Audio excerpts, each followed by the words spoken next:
In this video, I'm going to go ahead and show you how to apply the properties of limits specifically to a graphical stem. So um, first of all, just to review our properties of limits, pretty much any algebraic or arithmetic operation we can do to a function, we can also do that to the limit of that function. So if we multiply the function by something, we can multiply its limit. If we add two functions up, whatever their value is, we can add their limits. We can do multiplication, we can do division, we can raise it to an exponent, which also means that you could take a root of it as well. All right, so let's try a few of these with graphs.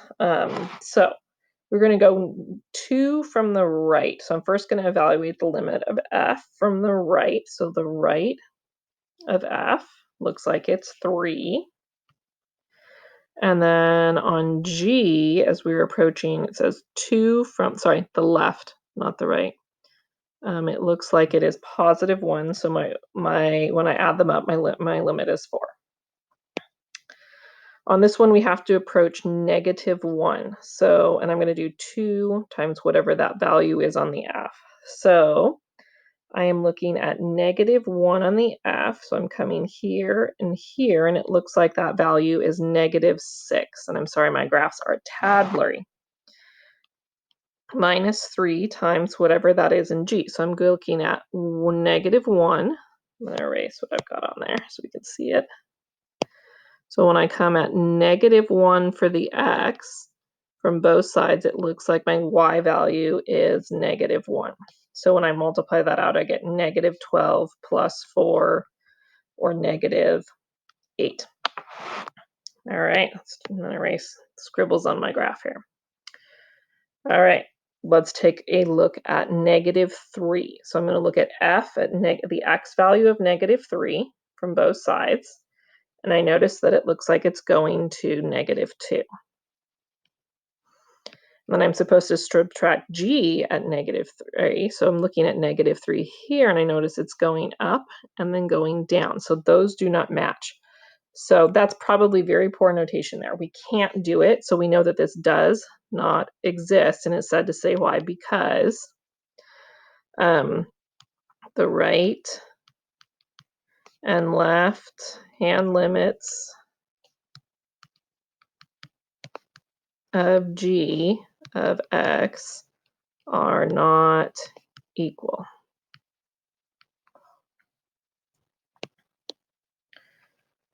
Okay, let's try a few more. See if we can get a little bit of everything in here.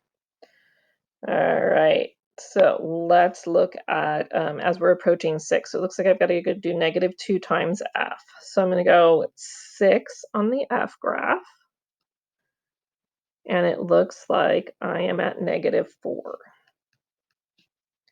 And then I'm supposed to do 6 on the G graph. So 6 on the G graph is coming here and here. They're both approaching from the same side. And that looks like it is, that's 4, 5, 6. So it looks like I've got negative 8 over 6, or negative 4/3.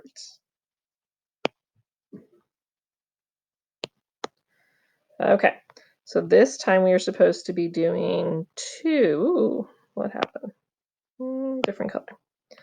2 times f times g. So and we're looking at 4. So I'm coming at 4 on the f graph, the x value of 4, and I'm reading the y value looks like negative 3.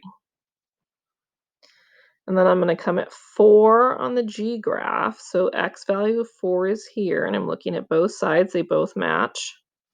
And my y value looks like it's 4.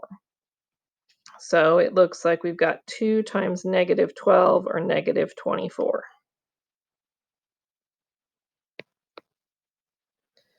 All right, let's look at f, and it looks like we are going to negative 2, and whatever I get, I have to square it. So just the f graph, I'm looking at negative 2 on the f graph, and it looks like that value is at negative 5. And then negative 5 squared would be 25. Okay, then it wants me to just look at 2 from the right on the g graph, and we're taking the square root of it and multiplying by 2 here. So from the right side of 2, so positive 2, the right side of it only looks like it's going to 6. So I'm going to plug that in. And then 2 times 6 is 12. And of course, in calculus, we don't really need to simplify, though if we were going to, we do 4 and 3, so 2 square root of 3. This is perfectly acceptable. All right, then it says, ooh, look at this. Then it says I've got to go 2 from the right of f of x over g of x. Well, we already know the g of x. Oh, no, we don't. That's different. Okay, so we're going to try it again. Let me use different colors and erase stuff here. Erase stuff. Okay, so 2 from the right of f. So 2 from the right, x value is 2. It looks like I am at negative 2. And then on the g graph from the right, so 2 from the right on the g graph is at 6. So it looks like we've got negative 1/3. All right, one more here. So we've got to go -1, so we're looking at it from both sides, and we got to do the f minus the g. So we said -1. Yes, -1. So -1 looks like its overall limit is -6 on the f. And then on the g, -1 from both sides looks like it is -1. So that double negative is going to go positive, and we've got -5.